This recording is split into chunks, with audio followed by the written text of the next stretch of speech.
Let's see here. Let's get back into the episode, and then we can deviate and talk about something else again. Okay, Spike says that they don't have anybody else to send on the mission. Leanne shows up, says she's not hungry, but Una insists that she try the omelets and bacon, and then the waffles, and Benga says, I actually like that little saver. It's like, oh yeah, and this, they keep piling stuff on her plate. I'm not hungry, and then she's got this huge plate of food. The ship that they are talking about is the Peregrine, and it may have been destroyed on impact. It crashed on a planet. Spock expresses the belief that the planet's surface is blocking the signal, so they can't really tell. Leanne notes that the Peregrine is a Sombra class ship, and Bingo recalls serving on one, and says that it uses the same parts as the Constitution class. And this is one of those spots where I feel like we need to pull a quick aside again. It looks exactly like a Constitution class. Exactly like it. I mean, maybe the interior is a little different because you don't get a good sense of what the interior looks like. But if you're just going external, they had you do see it kind of wrecked on the planet in the beginning, but at the end, you see it in all its glory, and it definitely looks like a clone of the Enterprise. Yeah, I mean, it's, I heard people writing, or I saw people writing, oh, it's smaller, it's like half the size.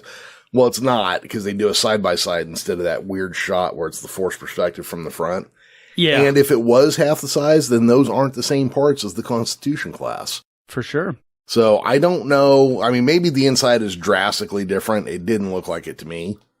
Now, I do know that they say it's got a crew of 99. So, I mean, that does hint that there could be something severely different. I just didn't see anything.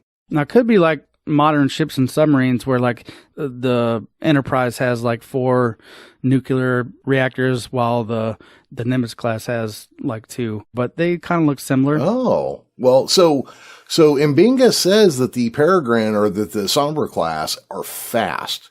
So he could be hinting at a different engine setup.